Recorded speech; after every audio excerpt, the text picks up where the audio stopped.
Hello students, today's topic types of solution on the basis of Raoult's law. Solutions are of two types, ideal and non-ideal solution. Ideal solution जो Raoult's law को ओबे करते हैं, non-ideal solution जो Raoult's law को ओबे नहीं करते हैं.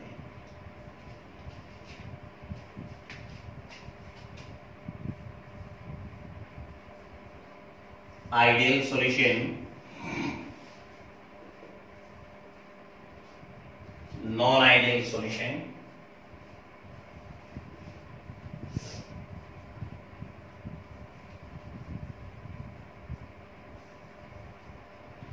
ऐसा सॉल्यूशन जो राउल्ट्स लॉ को ओबे करते हैं, the solution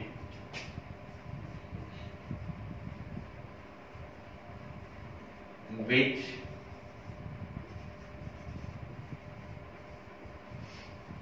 obeys Raoult's law. Non ideal कौन सा होगा बच्चों? डेफिनेटली है, इसके रिवर्स ही होगा. The solution which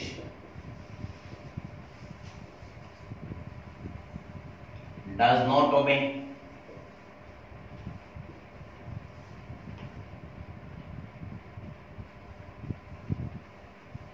Raoult's law. Second,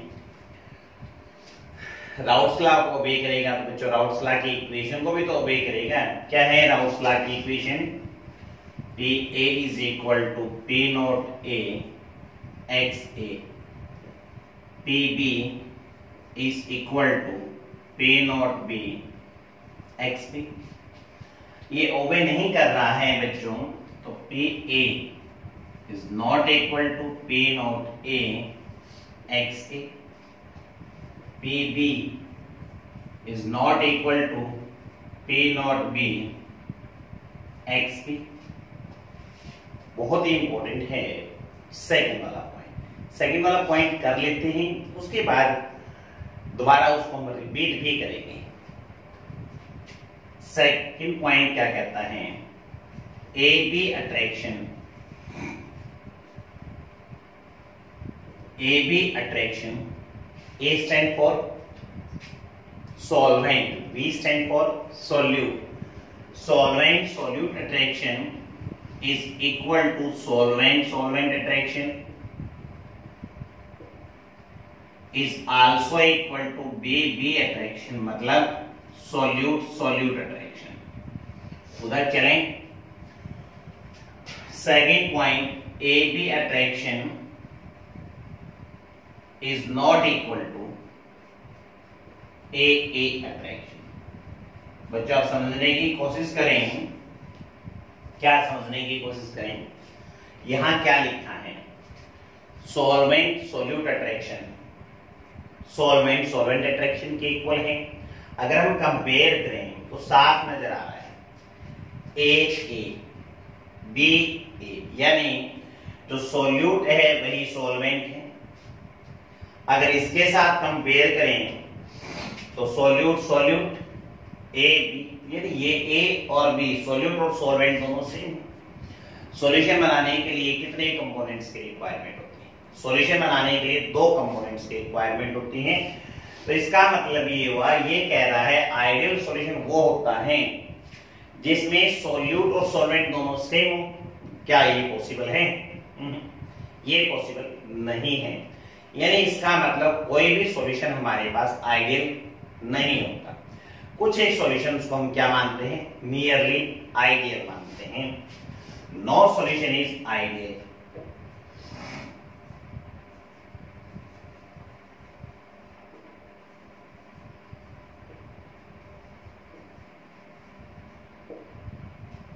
All solutions are non-ideal. All solutions are non-ideal. हाँ जी बच्चों ध्यान दें. आपने क्या लिया? 100 ml वाटर लिया. और दूसरे बीकर में मैंने 10 ml पानी ले लिया, मतलब दोनों में ही पानी ले रखा है। दोनों को भी मिक्स करने से पहले टोटल वॉल्यूम कितना होगा? दोनों को मिक्स करने से पहले टोटल वॉल्यूम हो गया 110 ml। चलो दोनों को मिक्स कर दें। मिक्स करने के बाद भी कितना होगा? 110 ml। क्या वॉल्यूम में चेंज आया मिक्स करने के बाद? कोई चेंज नहीं आया। यानी इसका मतलब ये हुआ, जब सिमिलर कंपोनेंट्स का सॉल्यूशन बनाते हैं तो वॉल्यूम के अंदर चेंज नहीं आता है। लेकिन सॉल्यूशन बनाने के लिए दो डिफरेंट कंपोनेंट्स का यूज करना पड़ता है। तो डिफरेंट कंपोनेंट्स का यूज करेंगे तो डेफिनेटली है या तो वॉल्यूम इंक्रीज हो जाता है या फिर वॉल्यूम डिक्रीज हो जाता है। तो हम यहां लिख देते हैं डेल्टा वी मिक्सिंग। पता है ना बच्चों, डेल्टा का मतलब चेंज, वी का मतलब वॉल्यूम, यानी change in volume after mixing is equal to 0। Non ideal में क्या होगा? Delta V mixing is not equal to 0। या तो वॉल्यूम इंक्रीज होता है बच्चों या हमेशा डिक्रीज होता है। दो सिमिलर कंपोनेंट्स को बच्चों जब हम मिक्स करते हैं, ना तो हीट इवॉल्व होती है ना हीट एब्सॉर्ब होती है। हीट कंटेंट को किससे दिखाते हैं?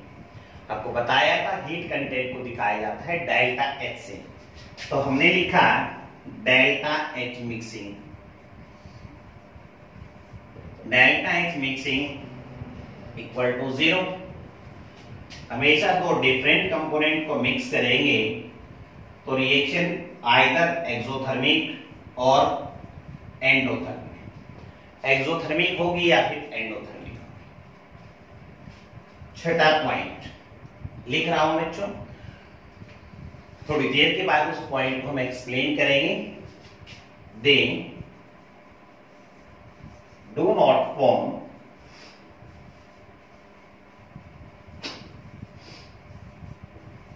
azeotrophs, they form azeotrophs।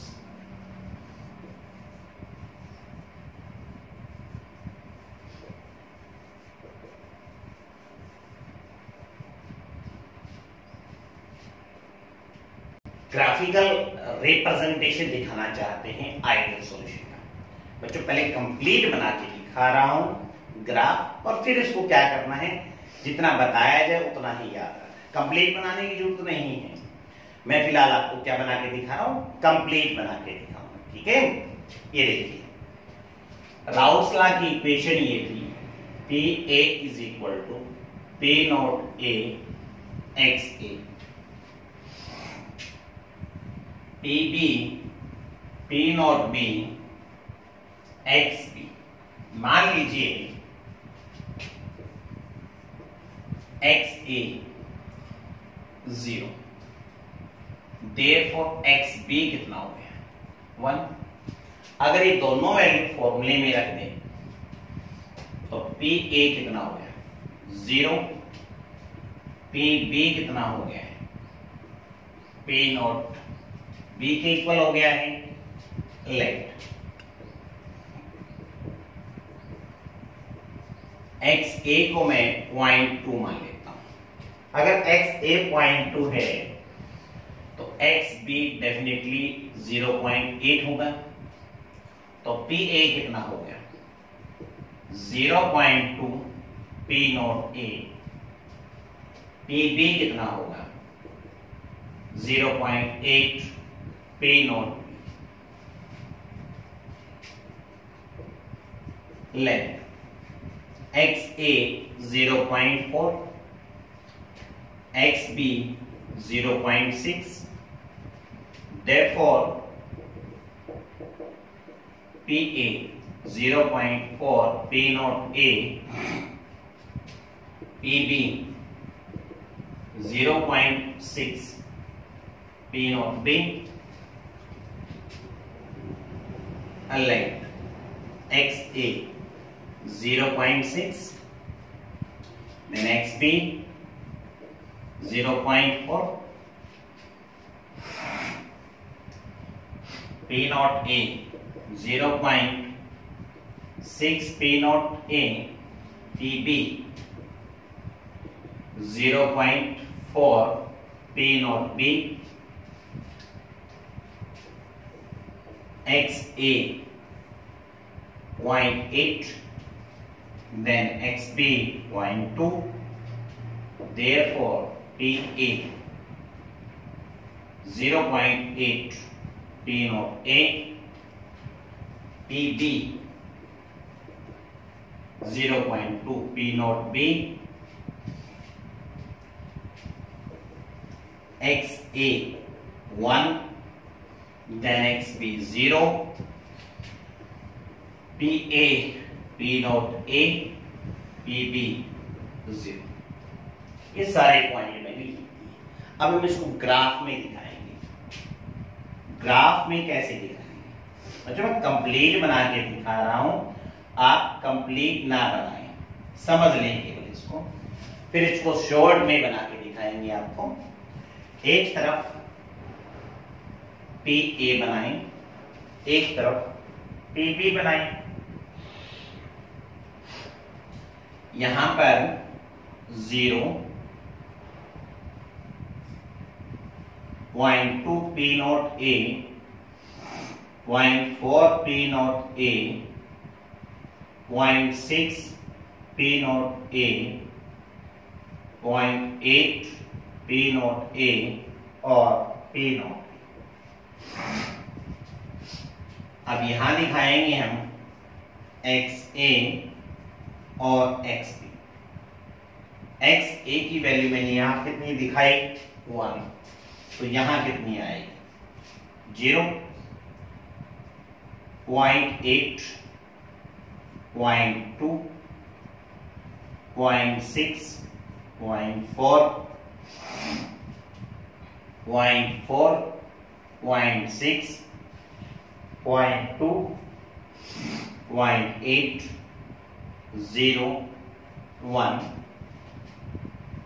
0.2 P naught B, 0.4 P naught B, 0.6 P naught B, 0.8 P naught B और P naught B। ठीक है, पहले मैं ग्राफ के अंदर ये सारे पॉइंट्स दिखाता हूं। कौन से पॉइंट दिखाता हूं?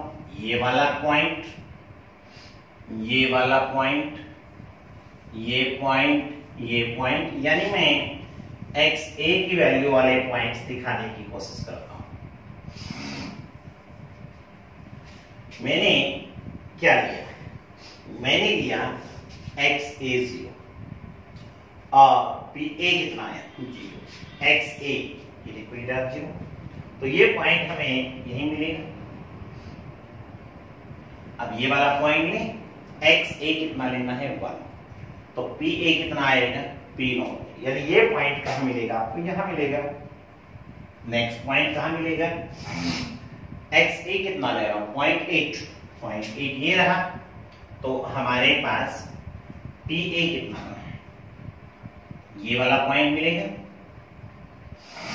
आगे वाला पॉइंट देखें, सिमिलरली ये 0.6, ये 0.4 के लिए, ये 0.2 के लिए। अगर मैं इन पॉइंटों को मिला दूं तो मुझे क्या मिलेगी? स्ट्रेट लाइन मिलेगी। ये इक्वेशन, ये स्ट्रेट लाइन मैंने तैयार की है। कौन सी इक्वेशन का यूज करके? ये वाली इक्वेशन। तो इस इक्वेशन के ऊपर ये लिख देंगे। आया इसमें? इसी तरीके से अब XB की वैल्यू, XB ये रहा 1, तो ये पॉइंट मिलेगा हमें। जब हमारे पास 0.8 हो जाएगा तो ये वाला पॉइंट मिलेगा, यानी 0.8 ये रही वैल्यू, तो ग्राफ के अंदर ये पॉइंट यहां मिलेगा। नेक्स्ट पॉइंट 0.4 के लिए, 6 के लिए यहां मिलेगा, 4 के लिए यहां मिलेगा, 0.2 के लिए यहां मिलेगा। इन पॉइंटों को अगर मिला दें तो हमारे पास स्ट्रेट लाइन मिली। ये बनाई कैसे है? PB = P naught B XB का यूज यूज करके।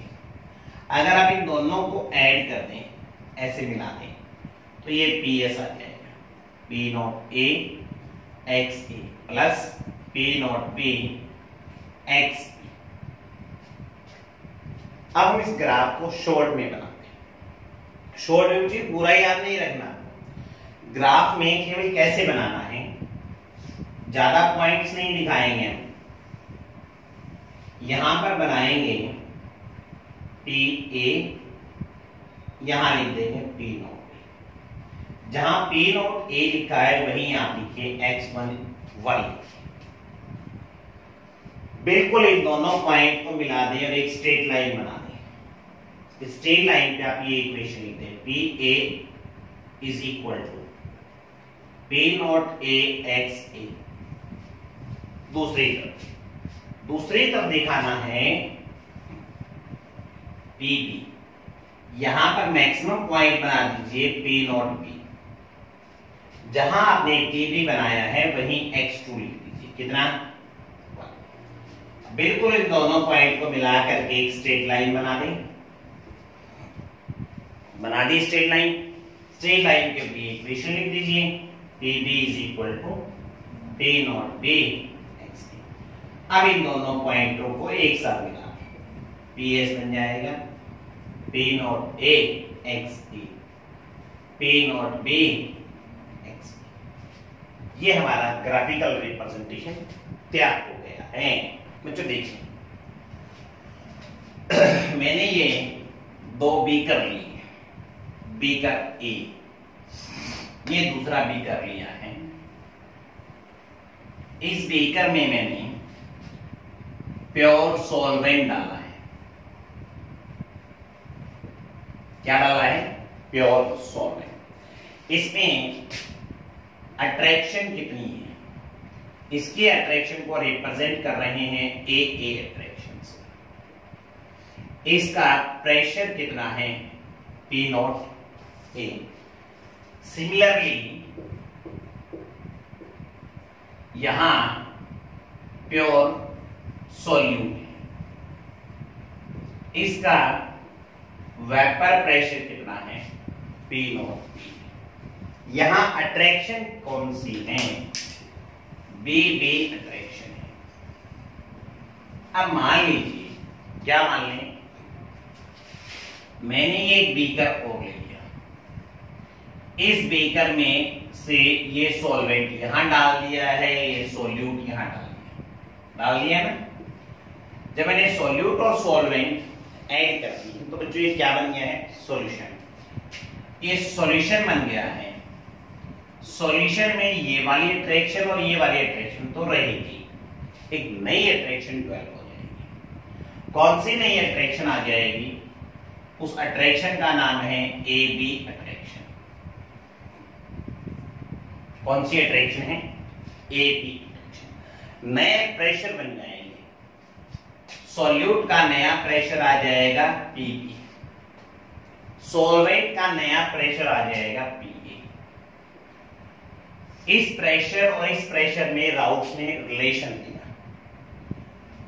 इस प्रेशर और इस प्रेशर में राउट्स ने रिलेशन दिया। क्या कहा कि किसी भी कंपोनेंट का सॉल्यूशन में अगर आप वेपर प्रेशर निकालते हैं तो वो वेपर प्रेशर किसके इक्वल होता है? वो वेपर प्रेशर होता है प्योर स्टेट के वेपर प्रेशर, प्योर स्टेट के vapour pressure multiplied by its mole fraction. यानी रिलेशन ये था, P A is equal to P naught A X. ये रिलेशन दिया राउट्स ने। ठीक है। अब नॉन आइडियल सॉल्यूशन ने क्या कहा? नॉन आइडियल सॉल्यूशन ने कहा ये इक्वल नहीं है। इक्वल नहीं है तो दो बातें हैं, या तो सॉल्यूशन बनने के बाद वाला प्रेशर ज्यादा है या सॉल्यूशन बनने के बाद वाला प्रेशर कम है। इसका मतलब ये हुआ कि नॉन आइडियल सॉल्यूशन को दो कैटेगरी में डिवाइड करते हैं। कितनी कैटेगरी में डिवाइड करते हैं? दो कैटेगरी में डिवाइड करते हैं।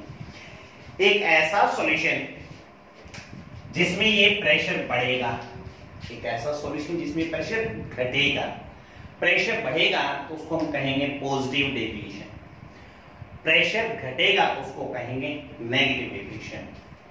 Types of ideal non ideal solution, types of non ideal solutions. पहला non ideal solution showing positive deviation from routes। दूसरा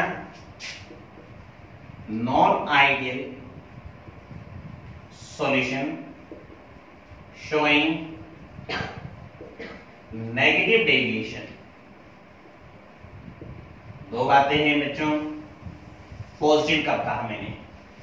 पॉजिटिव कहा मैंने जब वेपर प्रेशर बढ़ जाता है। कब बढ़ जाता है? सॉल्यूशन बनने के बाद में, यानी PA ज्यादा है इसे P नॉट A और X से।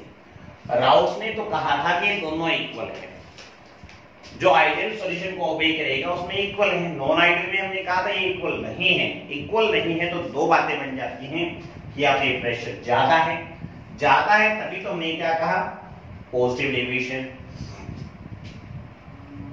कम है इसलिए हम कह रहे हैं नेगेटिव डेविएशन। प्रेशर बढ़ता कब है? प्रेशर कब बढ़ता है? प्रेशर बढ़ता है जब आपके पास अट्रैक्शन घट जाती है, यानी सॉल्यूशन बनने के बाद जो नई अट्रैक्शन आई है ना, वो प्योर सॉल्वेंट वाली अट्रैक्शन से कम हो गई है, यानी AB अट्रैक्शन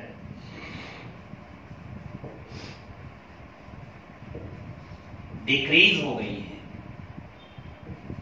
AA अट्रैक्शन से, तभी ऐसा हुआ है। यहां AB अट्रैक्शन बढ़ गई है, बढ़ी है तभी तो प्रेशर घटा है। हमने पढ़ा था कि अगर अट्रैक्शन बढ़ जाती है तो बॉइलिंग पॉइंट भी बढ़ जाता है। तो तीसरा पॉइंट क्या कहता है? They form maximum boiling azeotropes. Maximum boiling azeotropes.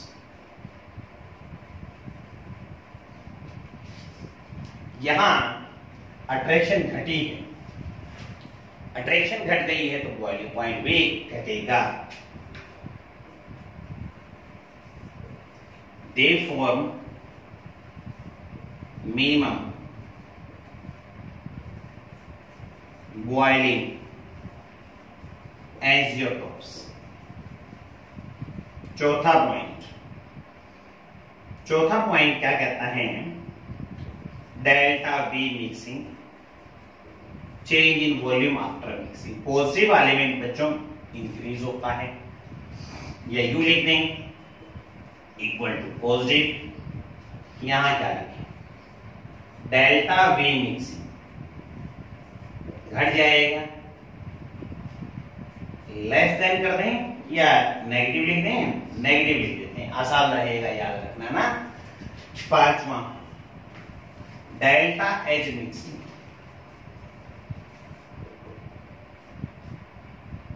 यहां पॉजिटिव मतलब रिएक्शन एंडोथर्मिक।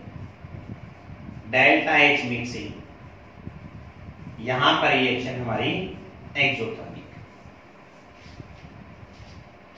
बच्चों क्या आप नॉन आइडियल सॉल्यूशन का ग्राफ बना सकते हैं? चलिए बनाएंगे नॉन आइडियल सॉल्यूशन का ग्राफ। नॉन आइडियल सॉल्यूशन का ग्राफ बनाना, एक ग्राफ मैं बनाता हूं, एक ग्राफ का होमवर्क रहेगा। जब आपको नॉन आइडियल सॉल्यूशन का ग्राफ बनाना हो तो क्या करें? पहले आप आइडियल वाला ग्राफ बनाएं। आइडियल वाला ग्राफ बना रहा हूं, बताया ना मैंने थोड़ी देर पहले कि क्या क्या टर्म्स यूज करनी है। यहां लिख रहा है PA, maximum value P not A।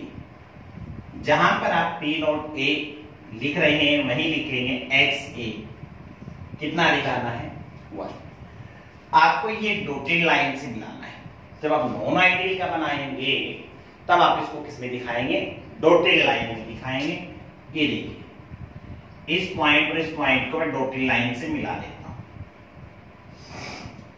अब मैं दूसरी तरफ चलता हूं, क्या दिखाने के लिए बोला मैंने, P B, P naught B,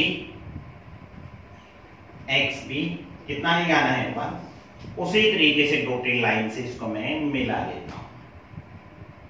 P S कैसे दिखाया, इन दोनों को मिला देते हैं। चलो बच्चों बताइए किसका बना है, पॉजिटिव डेविएशन का या नेगेटिव डेविएशन का। चलो क्या बना के दिखा रहे, पॉजिटिव डेविएशन का। पॉजिटिव डेविएशन में क्या था, ग्राफ किसका बना रहा हूं, पॉजिटिव डेविएशन वाले का बना रहा हूं, non ideal solution, non ideal solution showing positive deviation. चाहे पॉजिटिव का बनाएं चाहे नेगेटिव का, ये तो बनाना पड़ेगा। अब क्या करना है, क्या इक्वेशन थी, पॉजिटिव डेविएशन में पी ए ज्यादा था पी नॉट ए एक्स ई से। जो पी नॉट ए वाली लाइन बनाई थी हमने, पी ए वाली लाइन, उसको क्या करेंगे आप ऊपर की तरफ बढ़ा दें ऐसे। ये इंडिकेट कर रहा है कि प्रेशर बढ़ गया है। इसी तरीके से ये लाइन भी दिखाएंगे, ये डाल करके दिखा, प्रेशर को इंक्रीज होता हुआ दिखा दिया ना। अब ये वाली बनाते हैं, ये देखो ये भी हमने प्रेशर को इंक्रीज होता हुआ दिखा दिया है। ये ग्राफ किस चीज का बन गया हमारा, non ideal solution showing positive deviation का। आपका क्या रहेगा होमवर्क, आपका होमवर्क रहेगा नेगेटिव डेविएशन का ग्राफ बनाना। लास्ट टॉपिक करते हैं आज का, लास्ट टॉपिक है, इसमें पॉइंट रह गया था ना, एजियोट्रॉप्स। तो एजियोट्रॉप्स को डिस्कस करते हैं।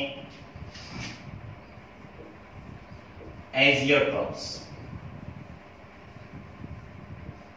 Azeotropic mixture.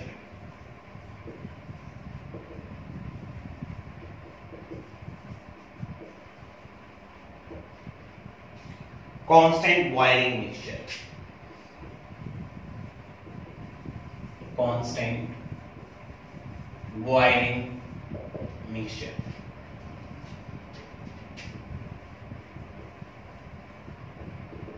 Constant boiling mixture से आपको पता लग रहा है एक ऐसा मिक्सचर जिसका बॉइलिंग पॉइंट कैसा हो, कांस्टेंट। ये तभी पॉसिबल होता है जब उसका कंपोजिशन कैसा हो जाए, कांस्टेंट। तो इसके लिए कंडीशन क्या है कि दो लिक्विड का मिक्सचर, कितने लिक्विड का मिक्सचर, दो liquid, we remember liquid mixture जिसका कांस्टेंट कंपोजिशन होता है और एक कांस्टेंट टेंपरेचर पे बॉयल करता है, उसको हम क्या कहते हैं, एजियोट्रॉप्स। बच्चों मैंने कहा मिक्सचर, मिक्सचर को सेपरेट करने के लिए, लिक्विड मिक्सचर को सेपरेट करने के लिए हम यूज करते हैं डिस्टिलेशन का। लेकिन यहां डिस्टिलेशन काम नहीं करेगा।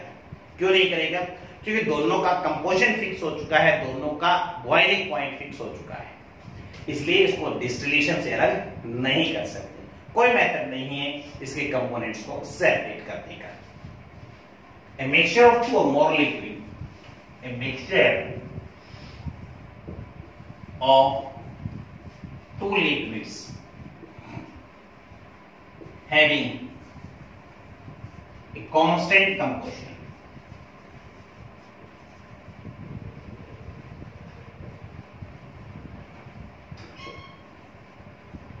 a mixture of two liquids having constant composition and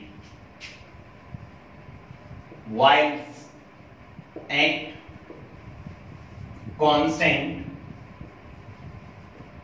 temperature, just like a pure solvent। दो टाइप के हैं जिसे भी बताया जा चुका है। पहला maximum boiling azeotrope, maximum boiling azeotrope, वो नॉन आइडियल सॉल्यूशन जिनका नेगेटिव डेविएशन था राउल्ट्स लॉ से, उनके द्वारा फॉर्म किया गया सॉल्यूशन कौन सा है, मैक्सिमम है। Non ideal solution showing negative deviation from Raoult's law for maximum boiling azeotrophs। दूसरा टाइप मिनिमम बॉइलिंग azeotrophs। ऐसा नॉन आइडियल सॉल्यूशन जो पॉजिटिव डेविएशन शो करता है राउल्ट्स लॉ से, वो फॉर्म करता है कौन सा फॉर्म करता है? मिनिमम बॉइलिंग एजियोट्रोप्स फॉर्म करता है, जिसका डेविएशन कैसा आता है? पॉजिटिव। तो आज का हमने टॉपिक कंप्लीट कर लिया है।